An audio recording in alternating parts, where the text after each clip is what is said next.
Welcome to the Art of Equine Alchemy. I'm your host, Amber Leidick, horse trainer, healer, and mentor. This is a podcast where practical horsemanship meets personal evolution. Here, we're diving into what it means to truly connect with your horse, yourself, and the world around you. Through conversations with equine professionals, horse owners, and members of our community, we will explore real stories, actionable insights, and tools designed to help you heal and thrive. This isn't just about horses. It's about transforming how you show up in your life. Because when you address what's happening within yourself, everything around you starts to align. Whether you're looking to refine your horsemanship skills, gain clarity on your own path, or create a more meaningful connection in all areas of your life, you are in the right place. Let's get started. Hey, everybody. Welcome back to the Art of Equine Alchemy podcast. And this is the Mirror in the Stall series. And today we have Steffi Spielhaupter. And we don't want to dive deep into who you are because you guys have already have an opportunity to learn about her because we have a podcast with her and her story. So what I'll do is I will link that in the show notes, and you guys can visit that if you want to go diving into her past and how she got where she is. But today we are going to focus on relationships. So thank you for joining us. It's so good to see you again. Thank you for having me. I love hanging out with you these days, it seems. I know. So fun. Yeah, this is exciting because I feel like my obsession is relationship, and it for me always goes back to relationship with yourself first. And I think what I've sort of been on this kick of saying is like natural horsemanship sort of really dives into having a relationship with your horse, connecting with your horse. But I feel like the missing piece is the connection to self, and you can't Mm. really connect beyond what you can connect with yourself with anything else. And so whether that's like your career or your family or your partners or your animals, whatever it is, I feel like I wanted people to be able to understand that part and how even if people are diving into their own zone of genius, and we're going to get into that with you, it still sort of starts with, wait a minute, there's things that I've had to be able to reflect on to myself to get to that level, to learn that thing, to absorb it, to integrate it, and to live that way. So I'm excited to dive into all those things. Me too. So for you, tell us about I mean, you can give a brief summary of what you do in case people are coming here first. They don't want to leave. Tell us what you do. Okay, so I am an equine scientist. So I studied equine science. I did my bachelor's and then my master's degree in equine science. And on that journey, I somehow discovered that the science side, well, somehow that sounds like mystical. Um, it was a little pony that kind of showed me, but I discovered that it's not enough to know the technical how to do things or even like the scientific background of things. That's not enough. You have to understand what feeds into that. So that's how Science for Soundness, my business, was born, in the hope and with the great ambition to help horses and humans find soundness within themselves. So I loved when you said about, you have to be connected to yourself in order to be able to even connect with another, because that's 100% what I'm always like blasting out there. And that's kind of where I am now. So I have my own little herd of horses. I have a DIY paddock paradise where they are kept in as close to a natural environment as possible. They are absolutely loving that. And I know that because I get to witness that every day. I get to see them behave with each other and observe that, which is beautiful. And that also got me thinking that when I started, soundness was always referred to as this physical thing. So it was always the horse is on or off sound when they're lame or not lame, for example. But I always was a strong advocate for there is more to them than just that physical body they have, just like with us. So, soundness to me is also the mental, emotional, and spiritual aspect and soundness. And being able to witness horses in an environment that allows them to thrive and see how their like spiritual soundness gets to shine, all of these aspects, that's so beautiful. So that's what I'm all here for. And I help horses and people alike, I would say, to find that connection, find that safety. So snap out of survival mode, snap out of the hustle and bustle and stresses of the day that override everything that we do and think and are in that moment, and help them connect with themselves again so that they then can also provide that safe space for their horses. And it's beautiful. It's a beautiful way to connect with people and horses all over the world, actually. So, yeah, so grateful to be here. And it's been a long road. Don't be mistaken. It's a really long road, but it kind of led me here, and I'm super hyped to see where it's going to go. Hmm. Yeah, so what does that look like for the person side of it? Like when you talk about helping the person and the horse find that point where they can let go of that stuff and snap out of survival mode, like what does that look like? If you want to share with us your perspective on, um, the nervous systems, and I know it goes very in depth, but if you want to just shed some light on that for people that maybe don't know and what it looks like to snap out of that for yourself as a human. Do you want me to go like scientific-y, or do you want me to? I mean, I could, You can dip into both. I mean, we're here for an hour. You can go wherever you want. Awesome. Okay. So basically, in my work, I follow this theory called the Polyvagal Theory, developed by Dr. Stephen Porges. And it's this theory that offers, I believe, well, I feel like a more in-depth approach to the nervous system by allowing us to not just split it into two states, being the sympathetic and the parasympathetic, but it also allows us to look at the parasympathetic state in two different branches, and one of them being the dorsal vagal state, and one of them being the ventral vagal state. So for everyone, just like a brief summary, I'm sure you all know about this, but the sympathetic state or sympathetic activation, whatever you want to call it, is the fight or flight mode that we kick in. So with the human side of things, that could be being really rash and being really easily irritated, arguing with people. But for horses, it could also be just, you know, jumping in the air and just not wanting to be in any sort of interaction with the human, fleeing from the scene, but also the bolting that happens, the kicking out, the bucking, all of that. So that would be sympathetic activation. We also have, when we're looking at the other two branches, the parasympathetic nervous system, the dorsal vagal state is a more freeze shutdown state. So the other survival mode, so fight, flight, we just said, is sympathetic activation. And then we have the freeze and fawn states, which are kind of like mixed states, but they are more like a parasympathetic activation. But instead of just being a rest and digest state, it's more of a survival mode, actually. So when somebody is in dorsal vagal activation, you could be feeling completely frozen and disconnected from the environment, disconnected from the world around you, disconnected from your work, your horse, and even yourself. And I mean, we all go through phases where that happens and comes up. And I've just recently been through one of those phases. So, there is this like on and off cycle, I guess, that kind of happens. So that could be another one. And then the ventral vagal state is also called the social engagement system in that theory. So that kind of clues us already as to what it is and what it's designed to do. So when you are feeling safe with another, when you are feeling safe with yourself, then you actually get to breathe deeply and, have all of these down regulating sensations going through your body, the breathing, deep breath, that's it.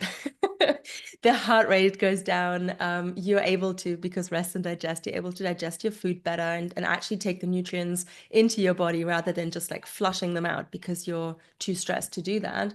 And that's a state that I always aim to go back into with people. So when I say helping people find this state, this like connection and safety, it's basically about how safe does it feel? Looking at you, for example, are you sending me cues of safety or are you sending me cues of danger? And the same happens with the horses as well. We constantly scan them, but they also scan us. And this is something that happens at a subconscious level. So he calls it neuroception. So it's basically the nervous system's ability to just pick up on these cues and signal that to you before you start consciously thinking about it, which is freaking cool.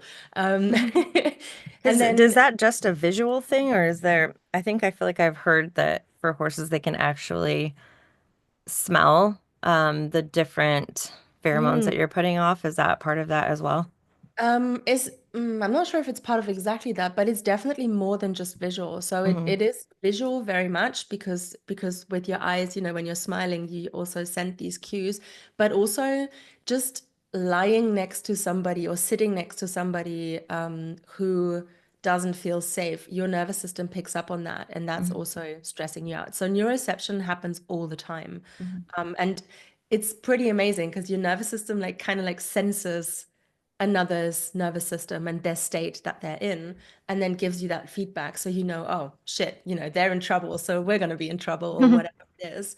But getting back to that social engagement system, getting back to the ability to co-regulate with each other, to down-regulate to that stage, and to actually even recognize what state am I in.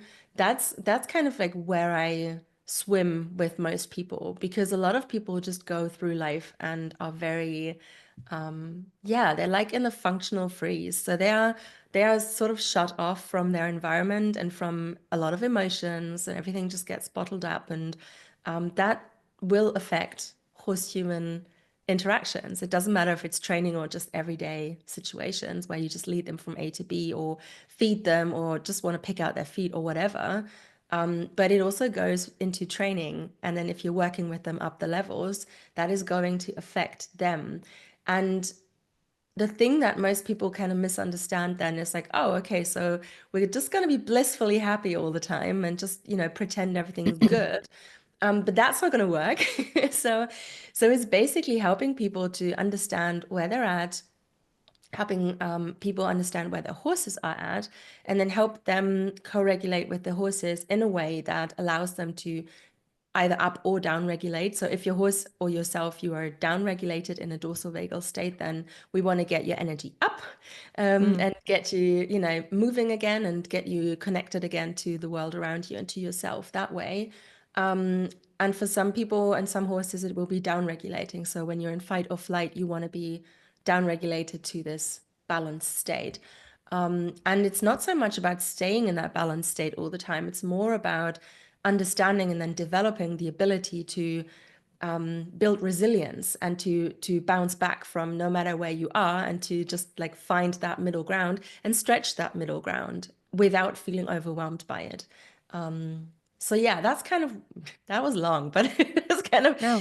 that's where I swim with most people, and get them to understand this concept and then get them to become more self-aware about their own going ons, and then the ability to see what's happening in their horses. And it's pretty interesting because so for most people who first get in contact with my work, they will flip from one thing to the complete opposite and then be super aware, and it's almost like hyper aware all of a sudden, and just freaking out about the fact that, oh my God, I'm doing all of this wrong. And then they're like, I need to sell my horse. I cannot do this anymore. It just goes from one to the other. So that's a process to then find that middle ground, and then to find that common language in horsemanship where you get to interact with your horse from a space of love and compassion rather than force. Hmm. Yeah. Yeah, we talked about the other day when I was on the call with Natalia about the awareness piece, and I feel like that's something that I push heavily because it's like a superpower. And I feel like so many people go around unaware of Yeah. how they actually feel and what it means biologically for their body, and Mm. continuing to stay in that chronic state, what it will do to you. And that alone should be the inspiration to not want to stay there or to become more aware. But it is pretty overwhelming when you start to realize. I feel like the it's so crazy to me because I was a trainer for probably 15 years at that time, and this was probably 2018, and I listened, just stumbled upon Dr. Joe Dispenza, and I was like, nervous systems. Like, excuse me? And like learned about that, which seems crazy to me that I went my entire 15 years of training horses and had no freaking idea that that was a thing. And when I learned the piece of, yeah, they can't actually retain any of the information if they're in the sympathetic Mm, and what happened. And then from there, I trickled. I'm talking to Sandy actually right after you, and it was me and her who she's like, you got to read this book. And it was I think it was a Peter Levine book. And we kind of read it together, like not together, but at the same time. mm. And the combination of those two things, me realizing, okay, these nervous systems, like ridiculous again, It's a thing. matter. That's definitely a thing. And definitely with the somatic stuff, I was like, I have basically been inputting trauma into horses' bodies and calling it training and actively shutting them down and calling it good training and obedience. And it was like this moment of like, holy crap, like what Mm, is happening right now? And I feel like the majority of people in the horse world, while in our own algorithms on social media and our own circles, we know it to be very true. There is a vast amount of people that have no idea that it's such a important aspect of it and what the horse is living chronically in that state, plus maybe being kept in stalls and not even being able to move around and clear the stuff on their own after sessions, what that does. And they're questioning, why is my horse so lame? Or why is it sick all the time? And yeah. it's like, if people knew, I would hope, and some I know are in it for different reasons and maybe don't care. But for the people that are out there that want to be able to have their horse sustainably sound and working and performing like they want, like it's this one little thing. It's one little bitty thing. It's just so important. And Mhm. it's really not that hard to manage once you understand it. So, Yeah. what are some of the things that you give people to do to either help themselves become regulated so that they can co-regulate and support their horse? Like, what does that look like? Or what is that for you? Like, what are the things that you do for yourself too? Aha. Okay. So for me, um, for me personally, I think it kind of depends on what the pattern is, so where you go to. The one thing I haven't mentioned, or like I've mentioned, but I haven't said anything more about is the fawning, which I remember you and I had a conversation about. Yeah, because I had the fight, flight, freeze, which I think, wait, fight, fight. Yes. Hmm. Which I feel like is very talked about, right? And then all of a sudden, one day, I don't even remember who brought it up. It might have been Sandy. She was like fawning. And I was like, that feels relevant to my life, actually. Hold on. Wait, what is this fourth one that is new to me? Like, hold on. So yeah, Hmm. and for me that's definitely my go-to, the Yeah, fawning. same, People same. pleasy fawning. Do you feel like that's Yeah, very connected? Okay, because I feel I like think in this community and the people that do follow me and join our stuff, they're people pleasers or recovering people pleasers. So I feel like this is a yes. relevant conversation to have. Definitely. That's why I brought it back because that's definitely also my go-to, like the people pleasing side of things. And also it goes beyond just the people pleasing. And there is a term that some friends of mine put together. It's called pet pleasing. It sounds horrible, personally, but anyway, um, rather than just the people side of things, it also works with animals. So there's overextending and over giving almost, and complete giving up of yourself and just to make sure the other feels really good. Mm. I mean, I experienced that, so I try to recognize these patterns when I see them, or when I start to like slip into them, and then stop myself. And what always helps me is taking a deep breath to just give me some space and time to not go into that mode and to actually just calm my nervous system down I like to do longer exhales when I do that, and I like to hold my breath for a while. And it's insane when you do that because you realize, oh, I've been taking super shallow breaths all the time, or I've been breathing like 50 times a minute, but all of a sudden I need like 10. That's wild. So, just playing around with that and becoming curious about it has helped me immensely.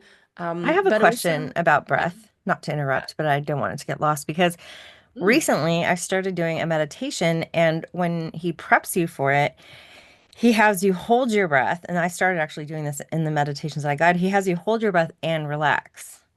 And it Mm-hmm. was interesting because when I hold my breath, I was like, and there's so much tension in my body. And he's like, hold, and then relax. And it was like, oh my God, I can hold my breath and relax. Like it was So an cool. it was an interesting thing for me because I feel like when people hold their breath, it automatically makes people feel a little bit like I'm not breathing. I'm constricted. I am, I can't breathe. And Yeah. and so that was like an interesting thing. And so for speaking of like the breath and stuff, because that is how a part of down regulating right back into okay. Mm. Yeah. Yeah, so when you like fully expand your rib cage, it stretches everything out so that my osteopath, is that what you Mm-hmm. call it in English? I guess. Hmm. My osteopath, he said it also like helps release all the tension from the ends, like the nerve ends on your ribs and everything, Oh. which you usually don't do unless you like fully expand your rib cage. So that in itself, I always feel like I can take deeper breaths after I've Mm-hmm. taken one or two really deep breaths, which is wild. But it makes sense because usually I'm probably very constricted and that. But it also, I think it also stimulates your vagus nerve, and that in itself just allows, give the brain the feedback loop to, hey, it's Mm-hmm. actually safe, we can calm down. So yeah, breath is really powerful. It's pretty cool. I mean, I haven't played with it in the extent I could probably play with it, and dive deep into breath, like actual breath work, proper. I mean, it is breath work, but there are some people out Yeah. there who like really dive into it, and it's wild. So that's pretty cool. That's something to dive into. And also, when you do that with yourself, as you are, for example, hanging out with your horse, what you'll find is that instantly they will start to mirror you. So either your breathing patterns are starting to get in sync. We talk about this heart rate variability thing that could happen. Obviously, if you don't measure it, you don't know. But at least the breathing you can kind of see by the way their rib cage is expanding, which is pretty awesome. And all of the horses just instantly relax and go into neutral, which is amazing because earlier they might have been like super stuck in this freeze or in the flight, when they have this fully extended lower neck and head up in the air in that. And then, yeah, when you speak to the owners and say, hey, can you just stop for a second for me? And can you just take a deep breath with me here? And then just calm it down, slow it down. And I think I have a massive effect, or just like you and me now, that is enough to have a co-regulating effect.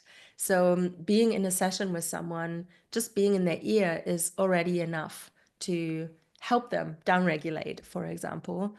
So that's pretty cool. You have an effect on people that way. But yeah, what else do I do? I mean, I like meditating. I want to get better at this because I used to have like a pretty cool in the morning 20 minutes and an evening before bed 20 minutes and no phone straight away and no phone an hour before bed or something. I got a bit slack with that. But that really helped me have and nurture the relationship with myself more because all the things that would come up in the meditation, I could then journal on and I could explore. And that often then actually fed my work and fed the way that I was showing up. So there is like everything is connected, I always say, but it really is. Yeah, so that is something that I think is pretty cool if you can do that. Some people don't like meditating though. But I guess even if you do it for just 60 seconds, that is already having the same kind of calming effect on your body, on your nervous Hmm. system.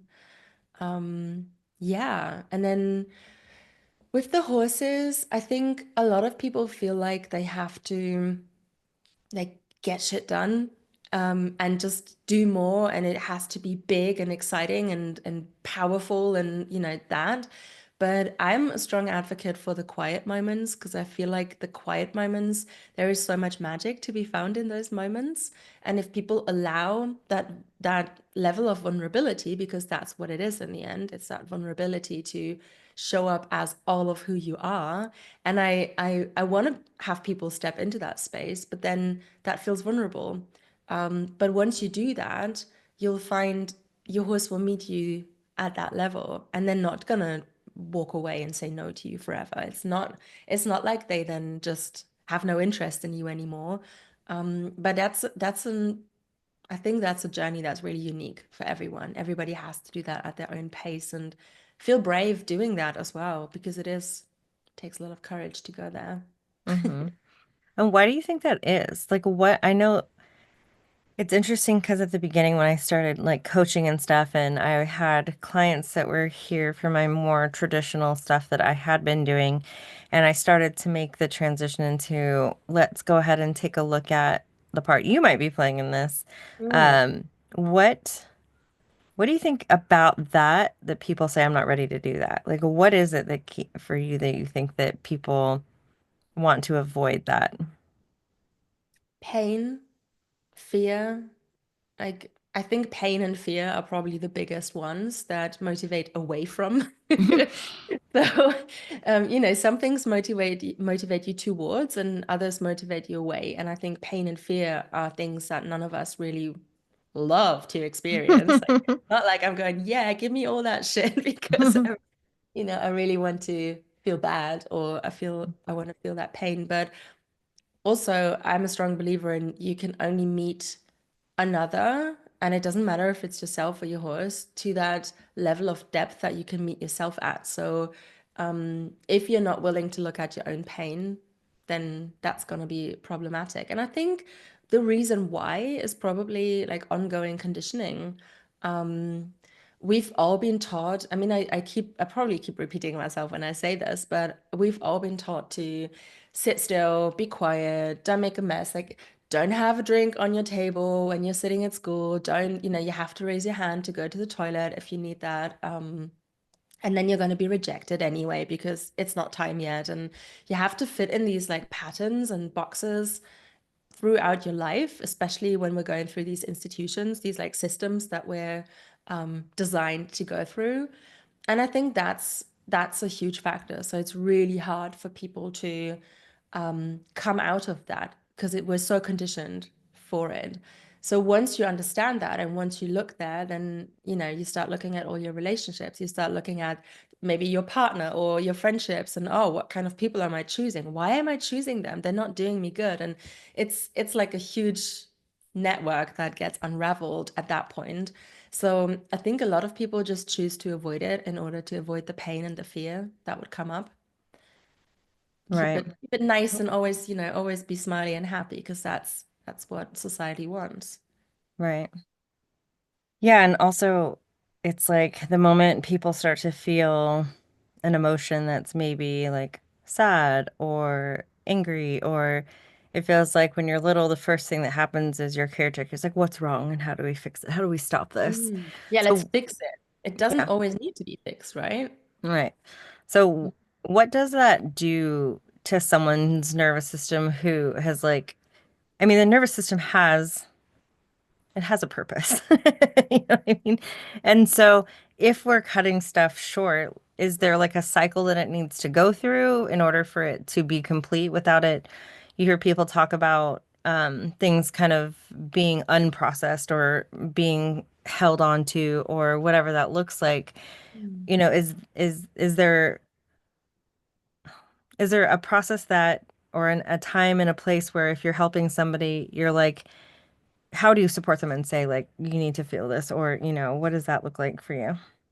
Um, I actually don't tell them you need to feel this. I ask them, what do you need? Mm-hmm.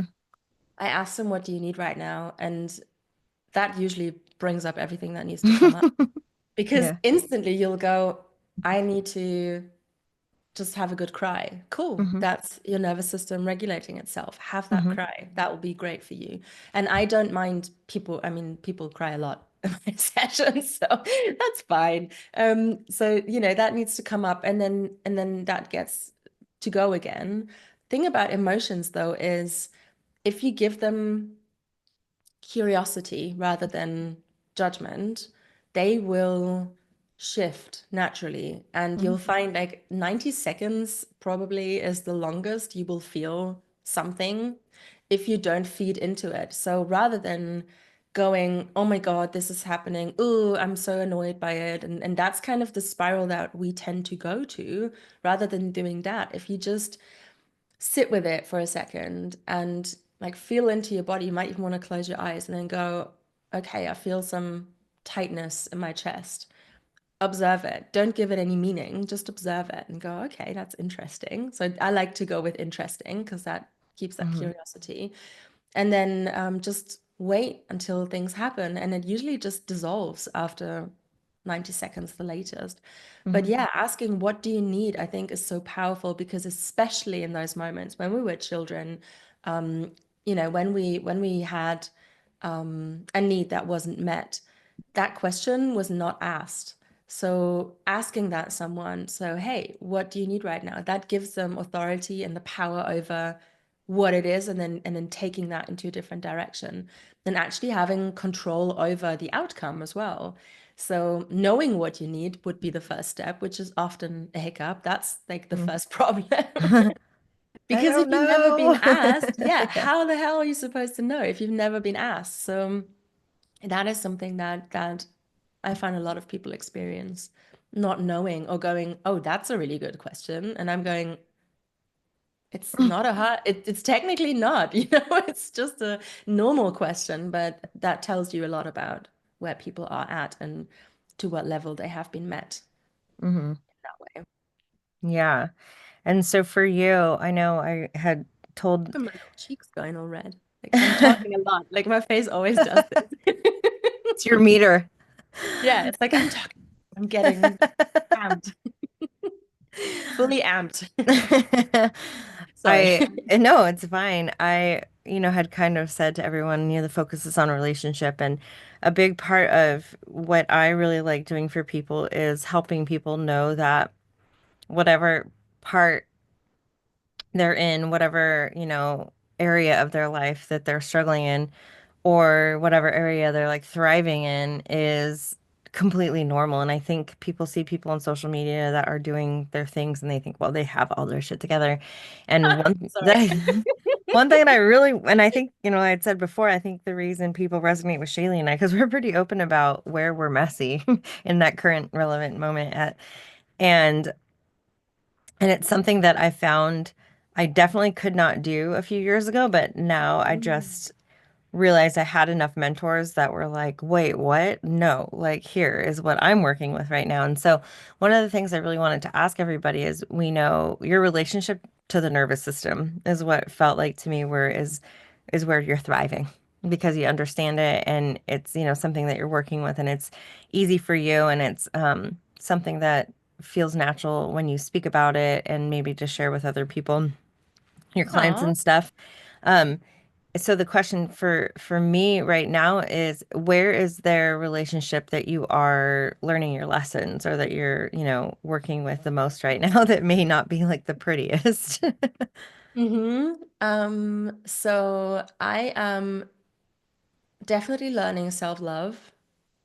I have so I've now been single for 2 years and intentionally single because yeah, I want to add that. It's I not choose because they don't want me.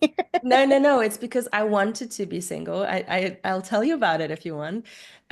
So I was in a relationship with someone who I still have a lot of love for, but at the same time, it got really toxic and it really wasn't doing me any good. And it took me years to realize that I needed to leave that. And then just understanding the depth and the actual depth of how much of myself I have given up, quietened down, and completely like shut away in order to be okay for this person and not too much for this person, um, that was that was like a completely different kind of heartbreak for Mm-hmm. me, to realize how much of myself I just like, yeah, shut away. So I then chose to, well, ditch that relationship. Long, painful process, of course, but having made that choice, I went through with it. And now have been intentionally single for 2 years, and it's so cool, like taking yourself out on a date just by yourself, doing things that you want to do just because you want to do them, just going to a coffee shop because you want to do that, and giving yourself that, hug or whatever. That has felt so good to just be me and to go out and not shy away from being all of me. And I think I needed to be that with myself first so that I can now say 2 years down the line, I'm ready to meet somebody at this level. But if I would have jumped into the next relationship, for example, at that point, that would have been a disaster. Like that would have just been history repeating itself, probably. So now, yeah, with the dating, I mean, that's so fun because I smell red flags. Like I'm like, nope. But it's so good. It's so empowering to actually realize that. And, or, once you start talking to people, understand, okay, so they're like in this pattern, which will affect me this way if we were to hang out together. That's not going to work because I'm not going to put myself away again. I'm just going to be here and be all of me and be, messy as I am in that process. That's part of it. But yeah, no, that has been pretty empowering to make that choice and to show up for myself. I'm gonna have to blow my nose. I'm so sorry. That's all right. It's winter. Yeah, I feel like when we talk about everything in our environment being a mirror to what's going on for us Mhm. internally, I feel like it's different for everyone. And I feel like sometimes the horses can step up and show up for you and give you a space where you get to see. I think people always assume it's the negative stuff or the shadows like that gets reflected back Mhm. to you. And I think for me, that was in relationship, but the horses were always mirroring to me the light. I call it the light shadow, which is Oh, I love that. the good stuff about yourself that you don't necessarily see. So I Yeah. think what I wanted to be clear with people with is everybody has their different areas that their soul is here to dive deeper on and get the lessons. And it doesn't necessarily mean your horses are going to reflect back to you the stuff you have to work on all the time. They could Mm. be reflecting back to you where you're really thriving, right? And then maybe Yeah. the relationships are where you're learning your lessons, or the family members, or, the Yeah. people at the grocery store, whatever it is. But to remember that, it's going to happen somewhere in your life. Definitely. It's going to get shown. Yeah. Yeah. The messy, I mean, that's not the only messy relationship. I mean, how much time do we have?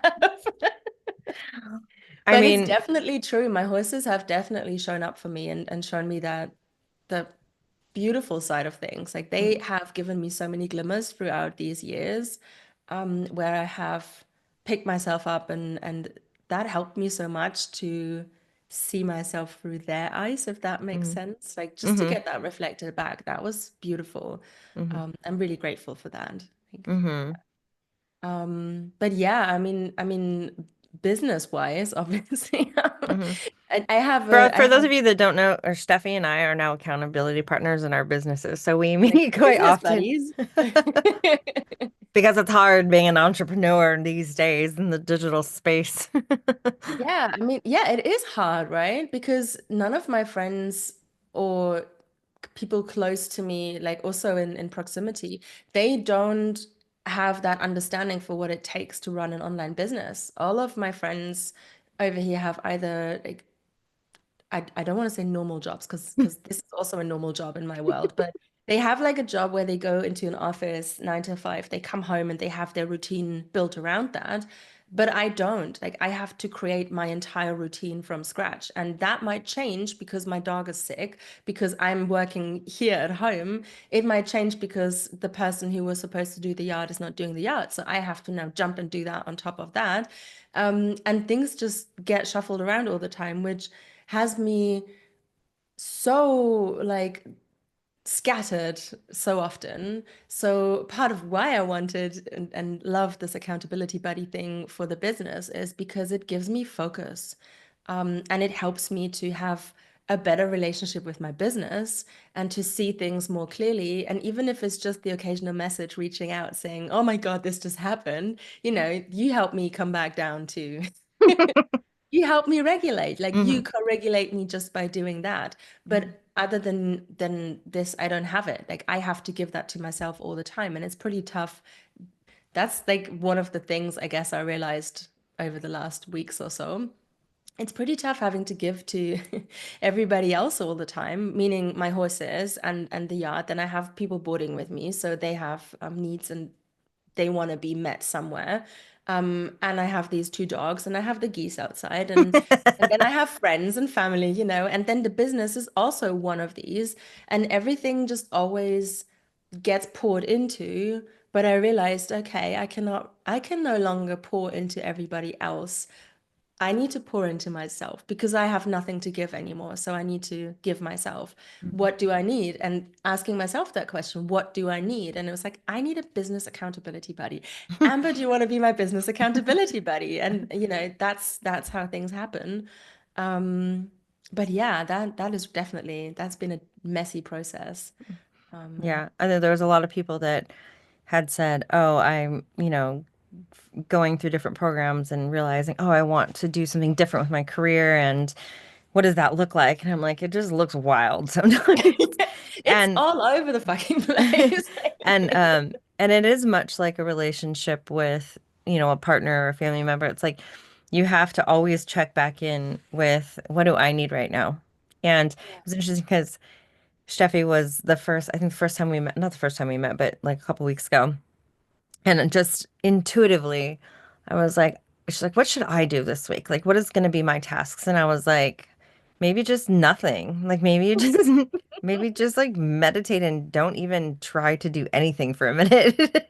That feels really uncomfortable. Perfect. Then we are on the right track. You know, Yeah. it's I'm doing having, well, by the way. I'm doing well. it's, for those of you that are, in the business side of it and the working on the relationship with your business. I feel like it's very connected with relationship with even the stuff you're saying with your partner, where with a partner, if it's not working, you can go, we're going to break up Mm, and I'm going to go take some time to work on myself. Well, with your business, you can't break up with your business necessarily, or you can't pay rent. So it does add a different layer of pressure to, I need to figure this out. And then the needing yeah. to figure it out sort of sends you into the masculine and the doing and the planning. Survival. And then you, I talked about this with Natalia yesterday. But the Mm, receiving is where you're going to receive the intuition, the next inspiration, the creativity.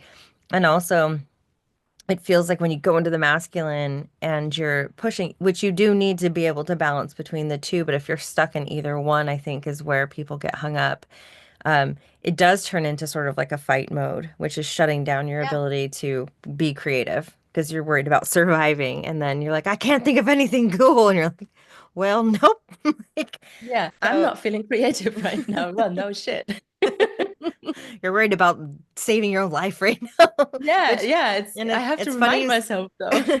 it's funny you see those memes that are I'm sorry my nervous system doesn't know the difference between being held at gunpoint and the crowd at Costco. I'm like I feel that in my bones because sometimes it feels like that where you get so hung up and if you don't have a community around you or, a support system in any aspect of whatever relationship you guys are working on, it feels like that's where you get a little bit isolated. And some people I find will want to go into this hyper independent, like you've been hurt. A lot of people expressed in like a survey I did that the horse relationships were safer than human relationships. Mhm.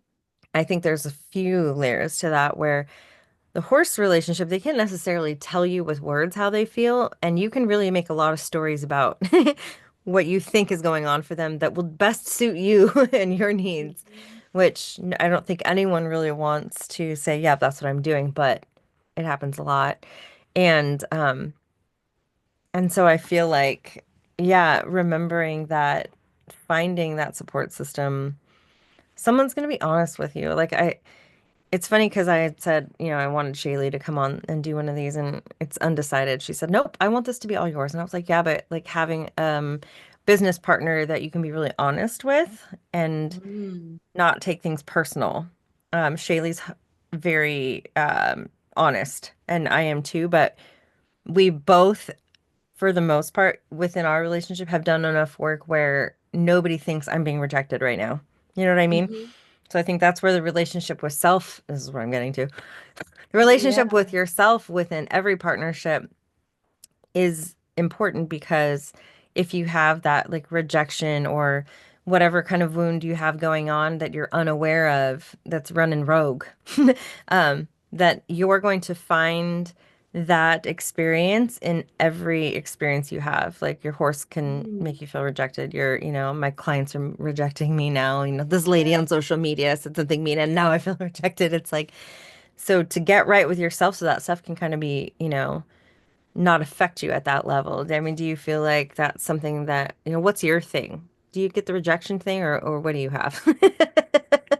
I don't um I don't know if it's rejection. I wouldn't say it's rejection. Mm-hmm. I think my thing is not being heard.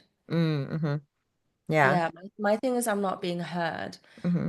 Um, which yeah, it's really interesting. That also just surfaced not long ago where I was Mm-hmm. like, oh, I think I know what it is.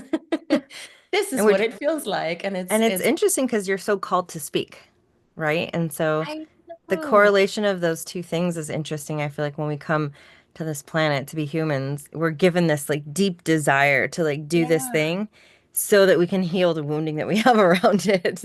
It's yeah, I mean it is wild and it blows my mind every single time and I'm like, okay, so how does that make sense though? Like, because I do feel called, but at the same time I get really insecure about not being heard or Hmm. not being perceived the way that I am trying to Mm-hmm. communicate.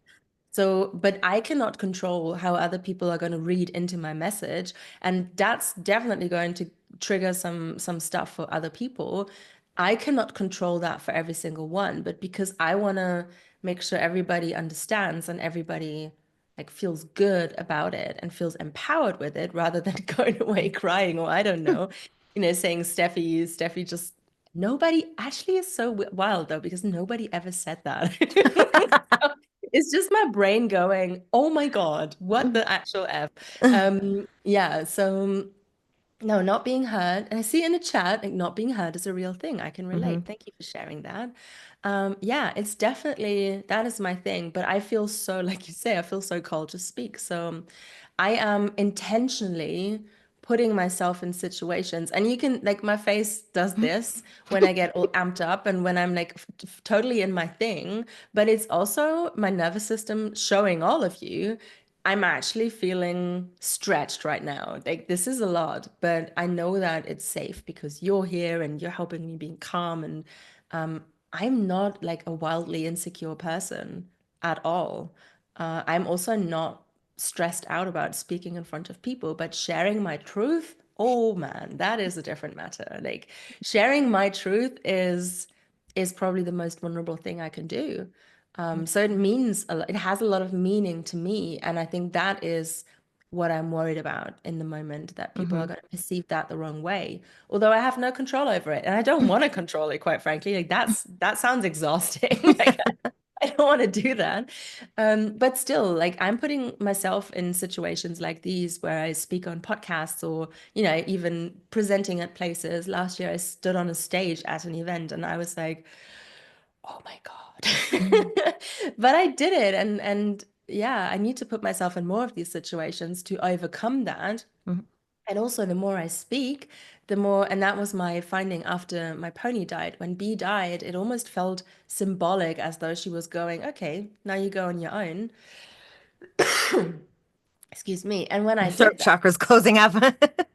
nope, it's not. Stay quiet. No, like I'm borderline ill since I came back from California, by the way. That's really Oh funny. Like God. I should come back. Um, No, I've just been battling a cold, but yeah, just intentionally putting myself in spaces like that, and it almost felt like it almost felt like B was saying, "No, you go and do that on your own." And I started showing up every single day on Instagram. It was back then, showing up, sharing something, and oh my God, if I go back now to these videos, like the first few weeks, it's so cringe.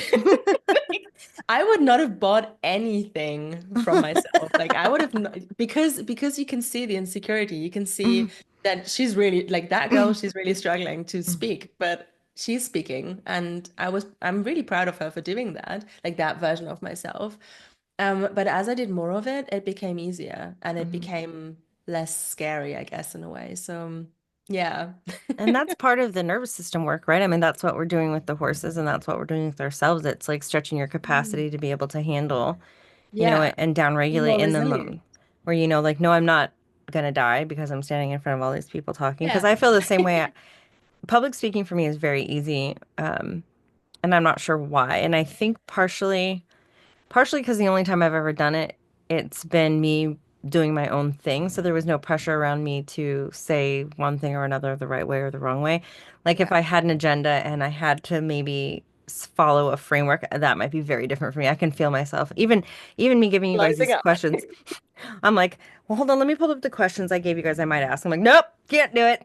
Stressing me out. I can't even read them because it will fully throw me off from not being in the moment. If I had to look away and go, wait, what am I supposed to be asking? There's just no way that I could stay present. So Yeah. I think part of it is like, if for those of you that are, watching and you're feeling like this, I really have this thing I want to do so bad, but I'm scared. It's like by doing the thing, your nervous system starts to realize, oh, I'm not going to die. Having Mm. someone there with you to help co-regulate as you're doing it, or, whatever that might look like. Like even Shaylee, the first time we had EOC here, the elements of connection, she had never done she'd never done a clinic or anything. All of us had done clinics for years. And she's like, I've never stood in front of a group of people. And I'm like, well, get up there and do your meditation, You're so good you at it know? though. And she hated the microphone, but it was like she was fully supported by all of us.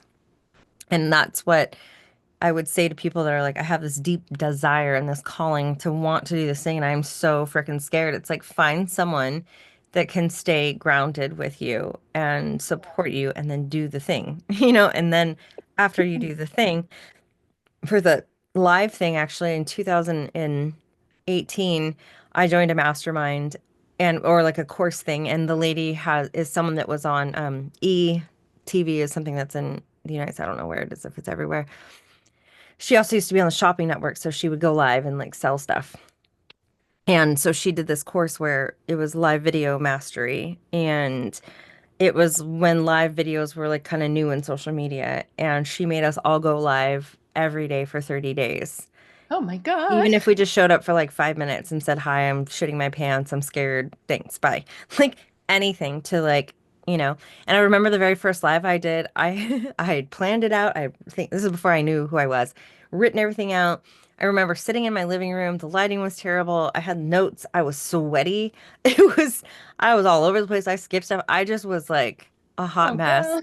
But I didn't die and everybody really liked it. But I remember that feeling of like, oh my God, this is so scary and intense. I Mhm. can just go live now and I'm like, whatever. So it's this, I guess I'm saying all this to say, talking about the nervous system, if you understand my heart's beating like this is happening like this, how can I practice finding my neutral and then dipping a little bit into, that pendulation of, oh, this feels really scary. And then like, then you can back away. And like, it's okay. See, we're here. Go again.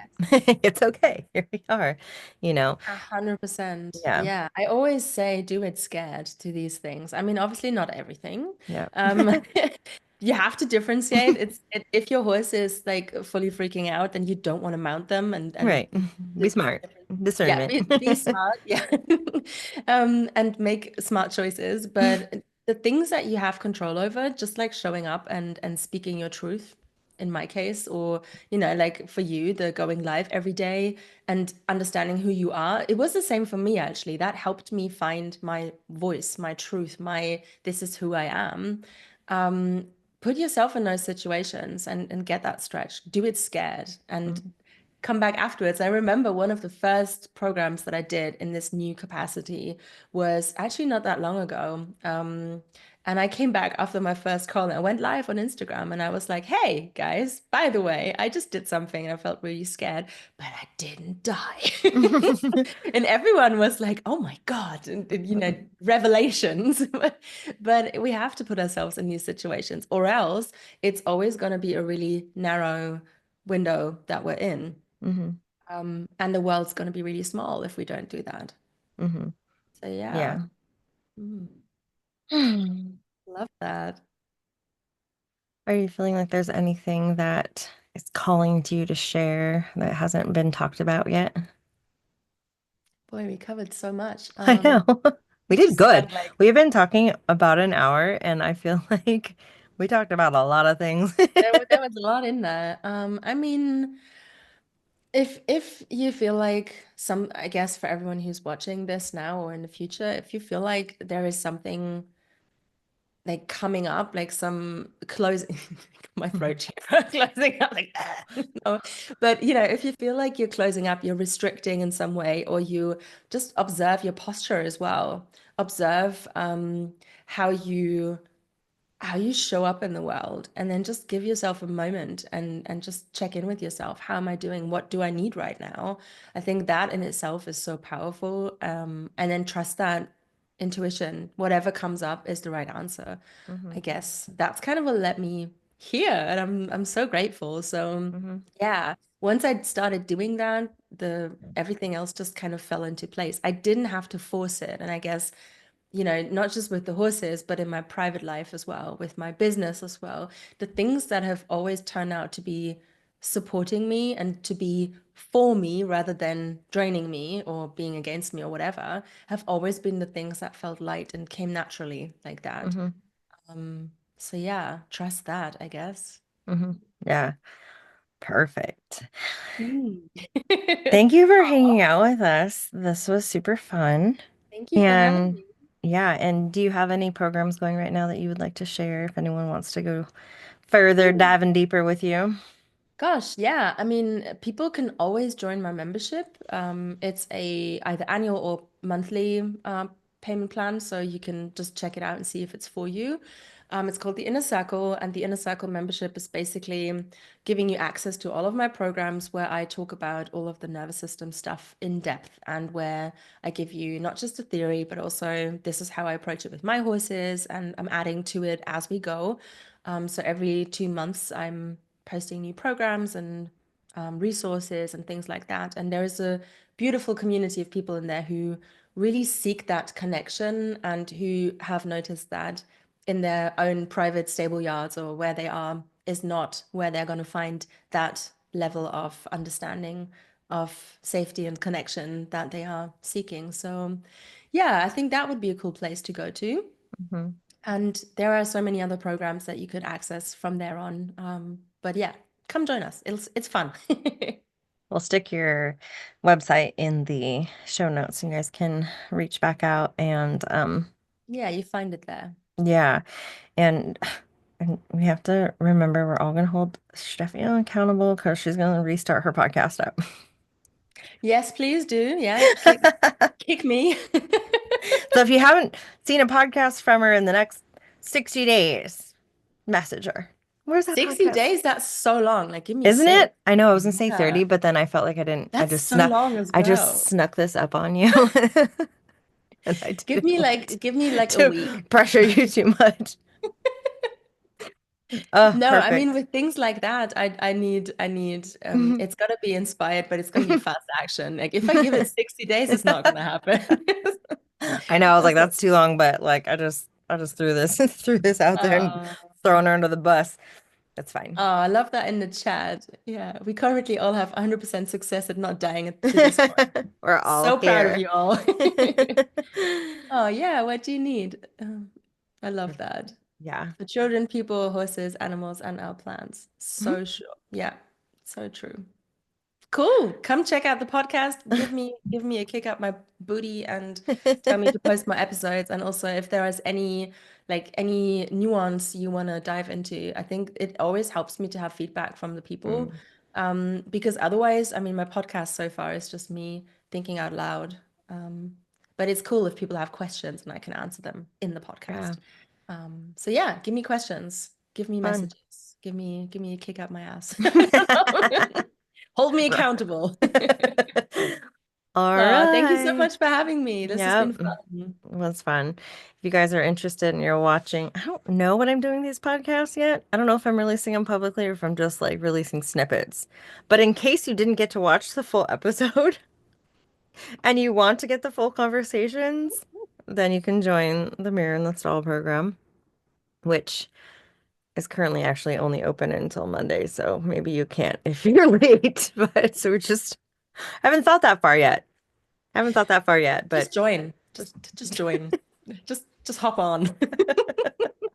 all right, everybody. Sending We love to all. see you guys later.